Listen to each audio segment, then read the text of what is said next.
Welcome to my YouTube channel. আজি আপোনালোকৰ কাৰণে আন এটা ভিডিঅ' লৈ আহিছোঁ। এইটোত মই অসমৰ ইতিহাসৰ কেইটামান প্ৰশ্ন লৈ আহিছোঁ আপোনালোকৰ কাৰণে। আশা কৰোঁ ভিডিঅ'টো চাই আপোনালোকে ভাল পাব আৰু লাইক কমেণ্ট শ্বেয়াৰ আৰু ছাবস্ক্ৰাইব কৰিব বুলি আশা কৰিলোঁ। আহক ভিডিঅ'টো লৈ আগবাঢ়ো আমি। ইয়াতে ফাৰ্ষ্ট নম্বৰটো দিছে হিন্দু উপত্যকা সভ্যতা কোন যুগৰ। ফাৰ্ষ্ট অপশ্যন দিছে প্ৰস্তৰ যুগ, ছেকেণ্ড অপশ্যন দিছে নৱপ্ৰস্তৰ, থাৰ্ড অপশ্যন দিছে তাম্ৰ যুগৰ, ফৰ্থ অপশ্যন দিছে এটাও নহয়। ৰাইট আনচাৰটো হ'ব চি, তাম্ৰ যুগৰ, অৰ্থাৎ তাম্ৰ যুগৰ সভ্যতা, হিন্দু উপত্যকা তাম্ৰ যুগৰ সভ্যতা।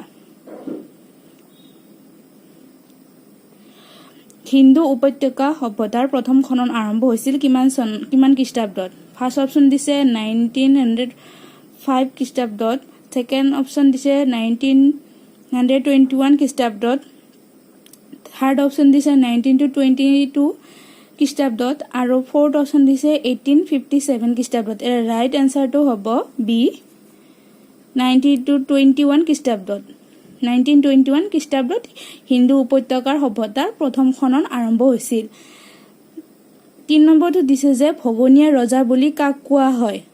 অপশ্যন কেইটা দিছে ফাৰ্ষ্ট শিৱসিংহ, ছেকেণ্ড অপশ্যন দিছে ধনঞ্জয় সিংহ, থাৰ্ড অপশ্যন দিছে গদাধৰ সিংহ আৰু ফৰ্থ অপশ্যন দিছে ৰুদ্ৰসিংহ।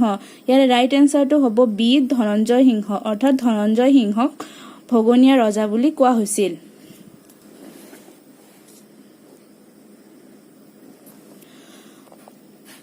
চাৰি নম্বৰটো দিছে কোনখন চহৰক মৃতকৰ চহৰ আখ্যা দিয়া হয়।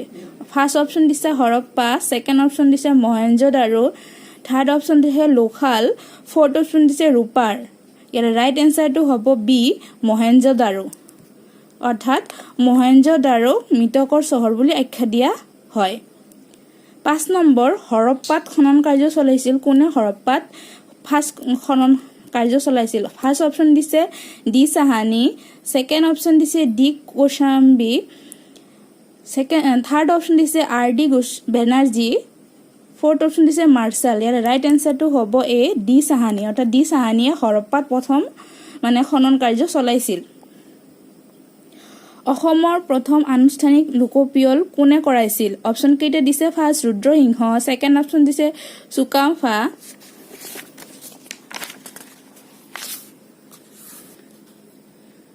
থাৰ্ড অপশ্যন দিছে চুহুংমুং, ফৰ্থ অপশ্যন দিছে চুকাফা। এই ৰাইট আনচাৰটো হ'ব চি, চুহুংমুং, অৰ্থাৎ চুহুংমুঙে লোকপিয়ল কৰাইছিল। 7 নম্বৰটো দিছে যে মহেঞ্জোদাৰো সভ্যতা আৱিষ্কাৰত কোন জড়িত আছিল। অপশ্যন কেইটা দিছে first D Sahani, second option দিছে ডি কোশাম্বী, থাৰ্ড অপশ্যন দিছে আৰ ডি বেনাৰ্জী আৰু ফৰ্থ অপশ্যন দিছে মাৰ্চাল। ৰাইট এনচাৰটো হ'ব চি, অৰ্থাৎ মহেঞ্জোদাৰো সভ্যতা আৱিষ্কাৰত আৰ ডি বেনাৰ্জী জড়িত আছে। 4 নম্বৰটো দিছে যে লোথালৰ আৱিষ্কাৰত কোন জড়িত আছিল। ফাৰ্ষ্ট অপশ্যন দিছে ডি চাহানী, ছেকেণ্ড অপশ্যন দিছে ডি কোশাম্বী, থাৰ্ড অপশ্যন দিছে আৰ ডি বেনাৰ্জী আৰু ফৰ্থ অপশ্যন দিছে মাৰ্চাল। ইয়াৰ ৰাইট এনচাৰটো হ'ব বি, ডি কোশাম্বী, অৰ্থাৎ ডি কোশাম্বী লোথাল আৱিষ্কাৰত জড়িত আছিল। লৰ্ড কৰ্ণৱালিছে প্ৰৱৰ্তন কৰিছিল কি। ফাৰ্ষ্ট জমিদাৰী প্ৰথা, ছেকেণ্ড অপশ্যন মঞ্চবদাৰী প্ৰথা, থাৰ্ড অপশ্যন মহলদাৰী প্ৰথা, ডি ওপৰৰ এটাও নহয়। ইয়াৰে ৰাইট এনচাৰটো হ'ব এ, জমিদাৰী প্ৰথা প্ৰৱৰ্তন কৰিছিল। আধ্যাত্মিকসকলক ইছলাম ধৰ্মত কোৱা হয়। ফাৰ্ষ্ট অপশ্যন উলেমা, ছেকেণ্ড অপশ্যন চুফি, থাৰ্ড অপশ্যন মৌলবী, ফৰ্থ অপশ্যন হাদিছ। ইয়াৰ ৰাইট এনচাৰটো হ'ব বি, চুফি।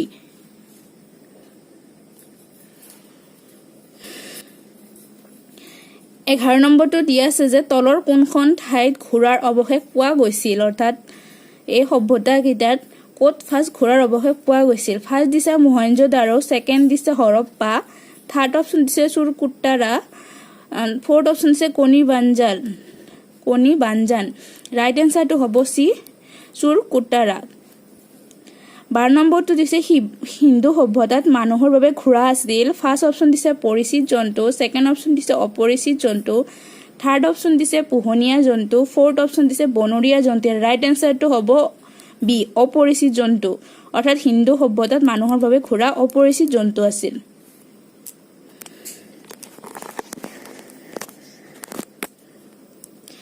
13 নম্বৰটো দিছে যে হৰপ্পা সংস্কৃতি কি কাৰণে বিখ্যাত ফাৰ্ষ্ট অপচন দিছে ভাস্কৰ্য সেকেন্ড অপচন দিছে নলা নৰ্দমা পদ্ধতি থাৰ্ড অপচন দিছে নগৰ পৰিকল্পনা ফোৰ্থ অপচন দিছে বাগিচাৰ ৰাইট এনসাৰটো হ'ব সি নগৰ পৰিকল্পনা অৰ্থাৎ হৰপ্পা সংস্কৃতি নগৰ পৰিকল্পনাৰ কাৰণে বিখ্যাত মেঘদূতে কি লিখিছিল মেঘদূতখন কোনে লিখিছিল first Kautilya second option Kalidas third option বৰা মিহিৰে ফোৰ্থ অপচন কলহনে ইয়াৰ ৰাইট এনসাৰটো হ'ব বি কালিদাসে মেঘদূত লিখিছিল 15 নম্বৰটো দিয়া আছে তলৰ কোনবিধ ধাতুৰ বাবে হিন্দু উপত্যকাৰ মানুহে কৰা নাছিল মানে কোনবিধ ধাতু হিন্দু উপত্যকাৰ মানুহে ব্যৱহাৰ কৰা নাছিল ফাৰ্ষ্ট অপচন দিছে ৰূপ সেকেন্ড অপচন দিছে টিন থাৰ্ড অপচন দিছে ব্ৰঞ্জ ফোৰ্থ অপচন দিছে লো ইয়াৰ ৰাইট এনসাৰটো হ'ব ডি লো অৰ্থাৎ লো ধাতুবিধ মানে হিন্দু উপত্যকাৰ মানুহে ব্যৱহাৰ কৰা নাছিল